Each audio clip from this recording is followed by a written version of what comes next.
बचपन में मैंने एक कहानी पढ़ी थी, सुनी थी कि दो सगी बहनें एक साथ रहती थी, लेकिन दोनों सगी बहनों में एक का बच्चा था, दूसरे का नहीं था।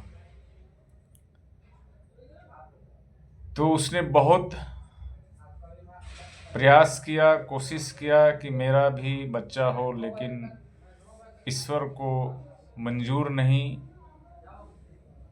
उसे बच्चा नहीं हुआ। उसे दुख सताने लगा। तो उसने अपने बहन की बच्चे को अपना बच्चा कहकर अपने पास रख लिया और उसे देने से इनकार किया। तो माँ होती है। जिस बच्चे को अगर माँ का प्यार न मिले तो बच्चा एक मुरझाया हुआ पौधा हो जाता है। तो जो उस बच्चे की असली माँ थी, उसको ये तकलीफ होने लगा कि बच्चे को प्रेम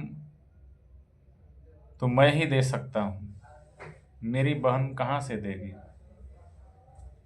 एक देहाती कहावत है और एक ऐसे भी लोग जानते हैं, देहाती शहरी सभी जानते हैं कि जाके पैर न फटे बेवाई, सो क्या जाने पीर पराई। तो दोनों में झगड़ा होने लगा। वो कहे मेरा बच्चा है, वो कहे मेरा बच्चा है। तो दोनों राजा के पास गए कि देखिए, ये बच्चा मेरा है और ये बच्चा मेरा है। ये दोनों लड़ने लगे आपस में। तो राजा ने कहा इसका क्या उपाय किया जाए, मंत्रियों से पूछा। तो मंत्रियों ने कहा कि बहुत बड़ी समस्या है कि ये बच्चा किसका है, ये कैसे पता चलेगा। तो मंत्रियों ने सलाह दिया राजा को कि ऐसा कीजिए, इस बच्चे का 2 टुकड़ा कर दीजिए और दोनों को आधा आधा दे दीजिए। इतना कहना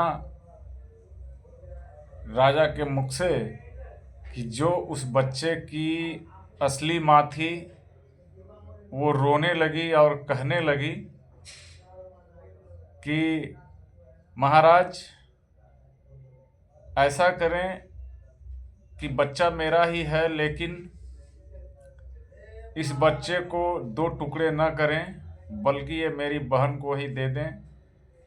कम से कम बच्चा पले बढ़े, मुझे मंजूर है कि मैं इसकी माँ नहीं हूँ, लेकिन बच्चा को किसी कीमत पे 2 टुकड़े नहीं किए जाए। राजा को समझ में आ गया कि इस बच्चे की असली माँ यही है।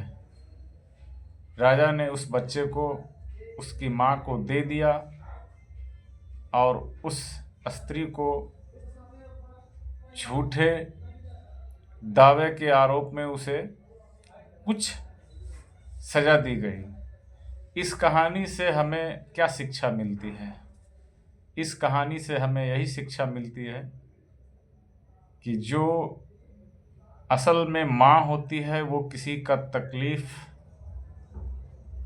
नहीं देखना चाहती है, ना अपने बच्चे को तकलीफ में देखना चाहती है, ना अपने परिवार के किसी भी सदस्य को। माँ वो होती है।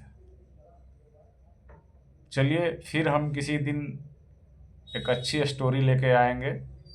तब तक के लिए आप लोगों से बस यही कहूँगा कि अच्छी कहानियों को ज़रूर सुनें मेरे चैनल पर और शेयर सब्सक्राइब करें।